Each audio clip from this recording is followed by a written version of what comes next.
हमारे साथ आज नए पाकिस्तान के हवाले से एक नया ब्रांड न्यू पासपोर्ट इशू किया है। पाकिस्तान भरे पुराना हो लेकिन पासपोर्ट खासा नया है जो कि इशू कर दिया गया है 10 साल का नवाज शरीफ साहब को। अब जाहिर है कि ये बातें गर्दिश कर रही हैं कि वो कब वापस आएंगे, और वापस आएंगे तो ये भी होगा कि मेरी IFB बंद कर सकते हैं सर?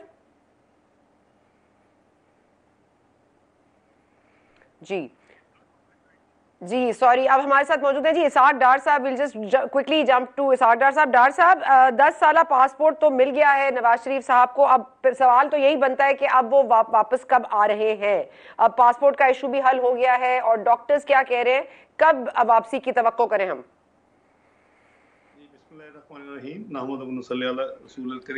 जी, हमें भी आपकी तरह खबर मीडिया से थैंक्स टू द मीडिया कि हमें खबर मिली है कि मियां साहब का पासपोर्ट इशू हो गया है। जैसे कि हम सबको पता है कि जो पासपोर्ट होता है वो जब आप बैरून मुल्क में होते हैं तो आपको पाकिस्तान से इशू होता है, फिर वो उसको भेजा जाता है कोरियर के जरिए whatever way to the high commission. तो अभी मियां साहब को पासपोर्ट मिला नहीं, खबर मैंने भी देखी है और मैंने फिर अपने सोर्स से पता भी किया, पाकिस्तान से कंफर्म्ड है कि उनका पासपोर्ट इशू हो गया, लेकिन इशू इस्लामाबाद में हुआ है, अभी यहाँ पहुंचा नहीं। अब आ जाते हैं कि वापसी की बात। वो जैसे माजी में भी बताया उनको, आपको भी दूसरे साथियों को भी, कि उनकी अभी एक्टिव मेडिकल इंटरवेंशन बाकी हैं और वो जो है वो कोविड की वजह से पेंड हुई थी। वो उनका हार्ट के रिलेटेड एक इम्पॉर्टेंट इंटरवेंशन है, तो वो जब होगी तो उसके बाद आएंगे। पासपोर्ट जो है वो फंडामेंटल राइट्स है, आप उनका पासपोर्ट रिन्यू ना करना पिछली हुकूमत में वो ज्यादती थी। मेरा पासपोर्ट 2018 में कैंसिल करना वो फंडामेंटल राइट्स और आइन की खिलाफ वर्जी है। मुझे भी अभी तक पासपोर्ट इशू नहीं हुआ, लेकिन हो जाएगा इंशाल्लाह। तो ये हम इन चीजों को भी सेलिब्रेट करते हैं कि जहां एक बेसिक राइट जो है आपको एक्सरसाइज अगर कर रही है हुकूमत, तो हम उसको भी, क्योंकि हमारे मुल्क में रवायत नहीं है फंडामेंटल राइट्स को यानी रिस्पेक्ट करने की। डार साहब, आपका भी पासपोर्ट आप कह रहे हैं कि अभी आना है? मेरा पासपोर्ट सना आपको याद होगा कि 2018 में, सितंबर 2018 में मैं उस पासपोर्ट में जहां यूके में एंटर हुआ था वो मेरी नॉलेज के बगैर, मुझे इतला किए बगैर कैंसिल कर दिया था। और आज तक मैं इस कंट्री में बगैर पासपोर्ट के बैठा हुआ हूं, मेरे पास कोई ट्रैवल डॉक्यूमेंट नहीं है। तो इंशाल्लाह होपफुली अब अच्छी चीजें होनी शुरू हुई हैं और मुझे ये पता चला कि बकायदा सर मियां साहब के जहाज में जाएंगे तो पासपोर्ट की जरूरत कहाँ पेश आएगी? मियां साहब के जहाज में आप चले गए तो पासपोर्ट की जरूरत नहीं पेश आएगी ना? आप किसी भी जहाज में बैठे, यहाँ जो इमिग्रेशन है आपको पासपोर्ट दिखाए बगैर आप नहीं किसी जहाज में बैठ सकते। ये पाकिस्तान नहीं है कि आप जहाज में बैठ जाए। तो वो बात यह है कि इन्होंने वो जो मेरा पासपोर्ट था वो फिर कैंसिल किया, वैलिड था, और साथ इन्होंने सिस्टम में ये डाला, उसको कहते थे पासपोर्ट कंट्रोल लिस्ट, जो मुझे फ्रैंकली पहले नहीं पता था कि ये इन्होंने किया हुआ है। मुझे रिसेंटली मैंने इंक्वायरी की तो पता चला कि कोई पासपोर्ट कंट्रोल लिस्ट बनाई है कि फलां बंदे वो पासपोर्ट इश्यू ना करे ना। ये बेसिकली एक जजमेंट है बड़ी पिछले 12 महीने में हाई कोर्ट की कि ये अल्ट्रा वायरस है, ये आइन की खिलाफ वर्जी है कि किसी को आप पासपोर्ट जो है कैंसिल करें या उसका पासपोर्ट जो है ये सिस्टम में डाल दें कि इस बंदे को पासपोर्ट इश्यू नहीं करना। तो वो आई एम श्योर कि आइन और कानून के मुताबिक वो मसला हल हो जाएगा। होपफुली फिर आपको एक और खबर मिल जाएगी मेरा पासपोर्ट मुझे मिल गया है अगले चंद दिनों में। चलें, अगर ये हो जाता है तो बड़ा अच्छी बात है। डार साहब, फिर आप जल्दी वापस आएंगे। ये बता दें कि जो सऊदी अरेबिया जा रहे हैं शहबाज शरीफ, आखिरी अशरा वो वहीं गुजारते हैं, तो ये नवाज शरीफ साहब मुमकिन तौर पर उनको वहां ज्वाइन कर सकते हैं, क्योंकि अगर उनको पासपोर्ट मिल जाता है तो वो सऊदी अरेबिया तो ट्रैवल कर सकेंगे। क्योंकि मरियम नवाज ने भी एक दरख्वास्त दी है कि उनका भी पासपोर्ट दे दिया जाए, वो उम्रा अदा करना चाहती हैं। तो क्या ये मुमकिन है कि तमाम reunion of the Sharif family हो सऊदी अरेबिया में? मैं to be honest, I doubt very much. It's almost impossible कि मियां साहब इतने शॉर्ट नोटिस पे अपने डॉक्टर से इजाजत लिए बगैर ऑल ऑफ ए सडन, क्योंकि आज 23वां रोजा तो हो चुका है, तो मुमकिन ही नहीं है कि अगले 2-3 दिन में, अभी तो मैंने जैसे मैंने किया कि पासपोर्ट पहुंचा नहीं है, सो कम से कम कोई हैंड कैरी भी अगर करे, जो कि जाहिर है कि हुकूमत पाकिस्तान हैंड कैरी तो नहीं करेगी। पासपोर्ट जो डिपार्टमेंट है वो जो रूटीन में जैसे वो भेजते हैं कोरियर में या जो भी बैग आता है, तो इसमें 2-3 दिन तो इसमें लग जाएंगे। ठीक है। अच्छा, let's just come to Bilawal Bhutto Zardari साहब ने आपको विजिट किया, नवाज शरीफ साहब से मिले, आप भी वहां मौजूद थे। बिलावल भुट्टो जरदारी साहब ने मीसाक जमहूरियत की भी हवाला दिया, बेनजीर साहिबा, क्या बेनजीर, लेट बेनजीर साहिबा, उनकी भी बात बहुत हुई। मीसाक जमहूरियत पार्ट 2 भी कहा गया। तो ये बता दीजिए कि हलफ ना लेने की बुनियाद क्या थी? वो नवाज शरीफ साहब से मिल के हलफ लेना चाहते थे या मामला कुछ और था? नहीं नहीं नहीं, ये बिल्कुल प्योर कर्टसी कॉल थी उनकी। और जो स्पेकुलेशन थी कि जी शायद कुछ चीजों के भी फैसले होने हैं कि जी अपना सेनेट चेयरमैन किसने बनना है, गवर्नर पंजाब किसको जाएगी, वो चीजें बहुत पहले सेटल हो चुकी हैं माजी में, और उसके लिए कोई डिले नहीं थी।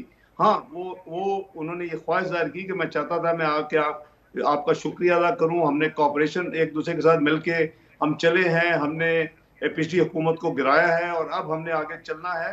तो जो आपने बात फरमाई कि मिसाक जमहूरियत की बात हुई, तो उसमें अगर कोई चीजें रह चुकी हैं उसको कैसे करना है, और जो हालात के मुताबिक 16 साल में जो एक चेंजेस आ चुकी हैं अब तक, उसमें क्या जरूरियात हैं, यानी मुल्क की, और क्या मिसाक जमहूरियत 2 होना चाहिए। तो ये सारी चीजें जो है 2 राउंड में हुई, लेकिन ना कोई चेयरमैन सेनेट की बात हुई, ना गवर्नर पंजाब की। ये चीजें बहुत पहले सेटल हो चुकी हैं, जब पोर्टफोलियोज बांटे गए थे ये चीजें पहले उससे भी सेटल हो चुकी है। तो फिर सदर कौन बन रहा है? सदर, ये चेयरमैन, गवर्नर पंजाब कौन है सर? देखिए,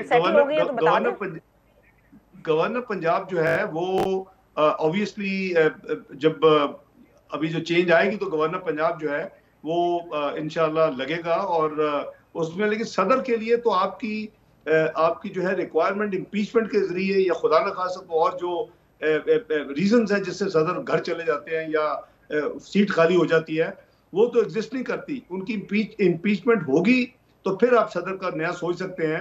तो वो अभी दूर का मामला है, क्योंकि इम्पीचमेंट के लिए आपको 298 नहीं, लेकिन सेटल हुआ है ना, मामला सेटल हुआ है। वो तो जिस तरह होगा, जिस तरह भी कार्रवाई होगी वो तो ठीक है। सेटलमेंट क्या है? पंजाब का कौन बनेगा गवर्नर? पीपल्स पार्टी में से होगा, नून लीग में से होगा, कहां, किसमें, कौन सी पार्टी? जो सेटल ये हुआ कि पंजाब का गवर्नर जो है वो मुस्लिम लीग नून नॉमिनेट करेगी, ये सेटल हुआ है। और कौन होगा वो, और सेनेट चेयरमैन के हवाले से, सॉरी, सेनेट चेयरमैन के हवाले से बात हुई है। सेटलमेंट क्या है वो?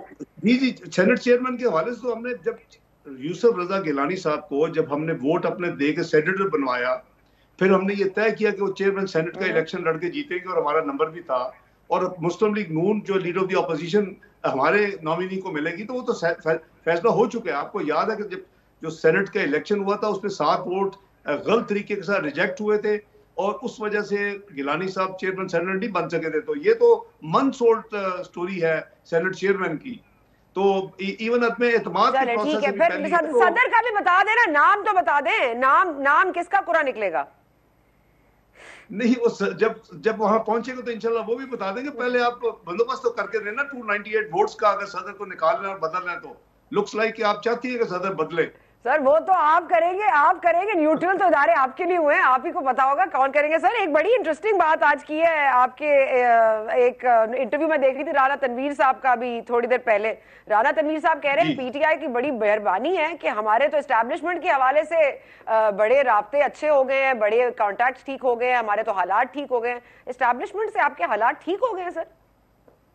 Not to my knowledge. Rana साहब प्रीवी होंगे ऐसे चीजों से। हम तो बिजनेस एज यूजुअल कर रहे हैं जी, आइन के तहत बिजनेस कर रहे हैं, कानून के तहत बिजनेस कर रहे हैं, और ये जो है ये कॉन्स्टिट्यूशनल प्रोसेस फॉलो हुआ है।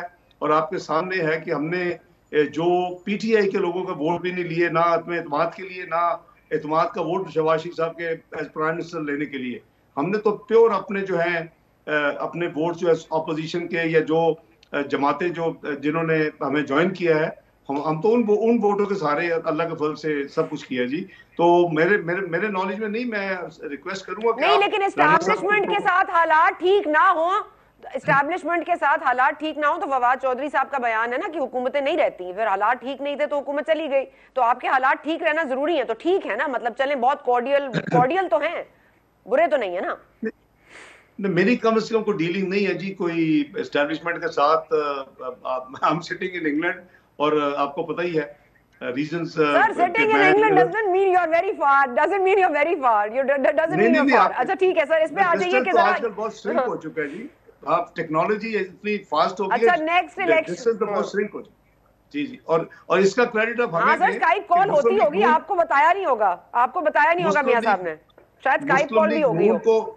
मुस्लिम लीग नून को क्रेडिट दें कि इसने 3G 4G technology roll out की अपने अपने टेन्योर में 20 14 15 में, और हमने ये लाइसेंसेस को ट्रांसपेरेंटली ऑक्शन किया। जो 50-60 अरब में नहीं बिक रहे थे वो हमने 200 अरब से ज्यादा, $2 बिलियन से ज्यादा किए। आज आप और मैं इसलिए कनेक्टेड है, अदरवाइज तो पाकिस्तान आज भी वो ये वर्चुअल हम कनेक्ट ना हो सकते अगर हमने 3G 4G टेक्नोलॉजी पाकिस्तान में ना इंट्रोड्यूस की होती। तो जहां तक आपका सवाल सर, है, आपका नेक्स्ट इलेक्शन का नारा फिर यही होना चाहिए, स्टेइंग कनेक्टेड, फिर मेकिंग कनेक्शंस पॉसिबल। ठीक है सर, ये बता दें। ओके अच्छा, ये बता दें सर, बिलावल भुट्टो जरदारी साहब से मीसाक जमहूरियत के हवाले से कोई नेक्स्ट इलेक्शंस में आपका साथ मिलकर कोई चलने का इरादा है क्या? इस पर कोई हाँ या ना हुई है? देखिए, एज सच कोई यानी एक फाइनल डिसीजन तो जाहिर है कुछ नहीं, कोई ऐसा नहीं है।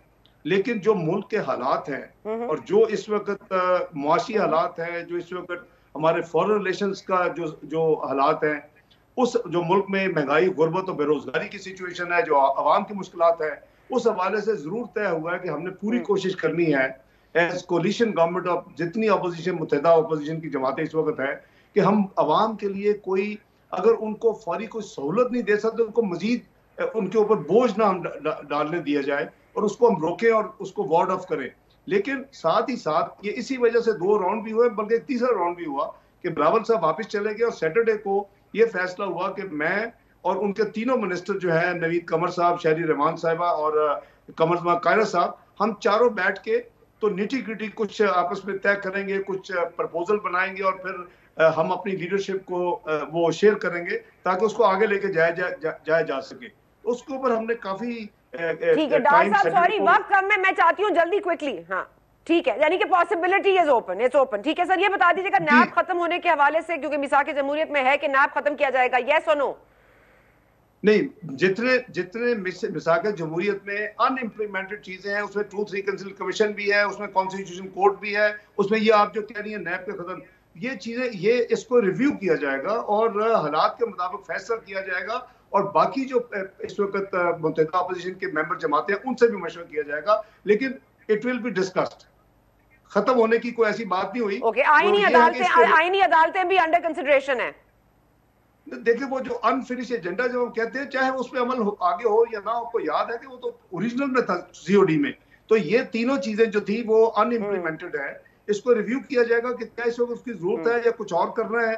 तो ये चीजें जो है ये फ्लैग की गई हैं। और मिसाक जमहूरियत 2 का नाम भी बात आया कि जी इसके नतीजे में हम जो इकोनॉमिक एक हमारा रोड मैप होना चाहिए, हम उसको भी कंसिडर कर लें, किसी डॉक्यूमेंट का हिस्सा बन जाए, क्योंकि वो इंटरडिपेंडेंट है।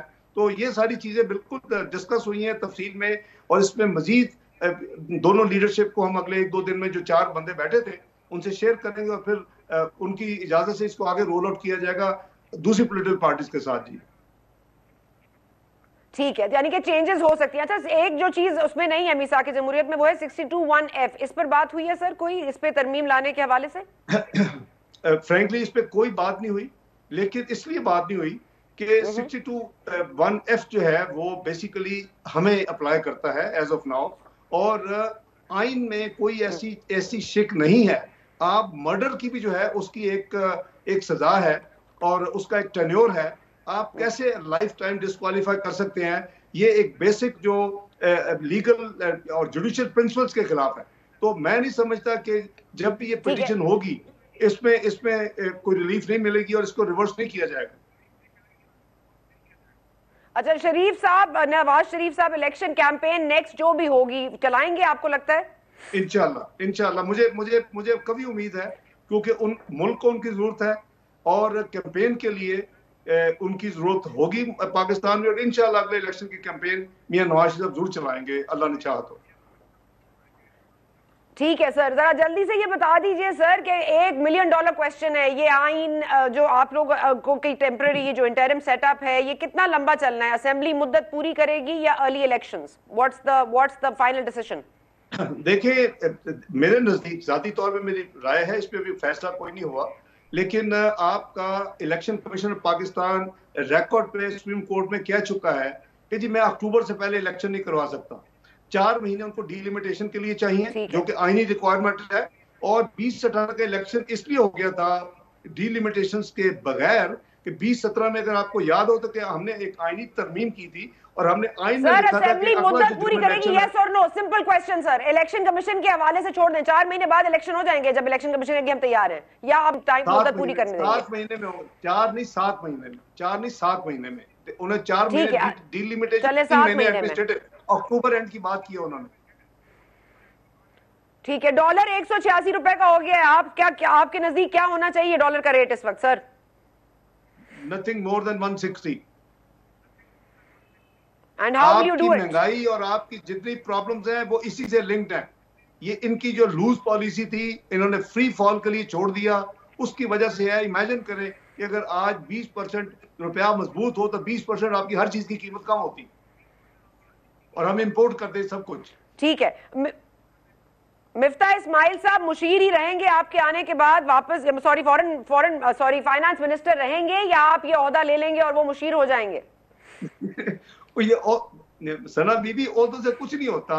आप जब एक पार्टी का हिस्सा होते हैं, आप एक कोर टीम में होते हैं, आप एक मशावरत देने की पोजीशन में होते हैं, तो कौन उसको फ्रंट फेस कौन करता है, हार्डली मैटर। मिफ्ता साहब IMF जाते हुए मिले थे। फाइनेंस मिनिस्टर आप होंगे या मिफ्ता इस्माइल साहब कंटिन्यू करेंगे? मैं कुछ नहीं कह सकता, ये पार्टी डिसाइड करेगी ना जी। मैं तो फैसला नहीं अपने मुताबिक फैसला करता, लेकिन मैं कहता हूं ठीक है। इन्फ्लेशन 15% इन्फ्लेशन, अच्छा महंगाई 15% की शरह क्रॉस कर सकती है, ये इंडिकेशन है? बिल्कुल कर सकती है, उस रेंज में है। और ये सबसे ज्यादा प्रॉब्लम आवाम की महंगाई है। और आप हमारी देख लें कि हम कहां लेके आए थे। हमने 40 साल से ज्यादा लोएस्ट इन्फ्लेशन पे ले आए थे, 4% consumer price index, 2% food inflation. हमारी यही कोशिश होगी, लेकिन इट टुक अस 4 इयर्स। हमने 4 साल में करते करते करते वहां लाए। और उसके बाद फिर आपने देखा कि बिल्कुल जो डिवेल्यूशन से शुरू हुआ, फिर इंटरेस्ट रेट ऊपर गए, फिर monetary policy goes for 6, fiscal policy goes for 6, revenue generate नहीं कर सके, अखराजात काबू नहीं कर सके, कर्जे बढ़ाने पड़े, और नतीजा जो आप देख रहे हैं इस वक्त। तो इंशाल्लाह हमारी पूरी फोकस होगी। देखिए, ये इंटीग्रेटेड एक अप्रोच है, हमें तमाम मैक्रो इकोनॉमिक स्टेबिलिटी को वापस लाना है। इस वक्त हम मैक्रो इकोनॉमिक अनस्टेबल कंट्री दोबारा 2013 की तरह बन चुके हैं as of now. Okay doctor sahab, thank you so much for joining us.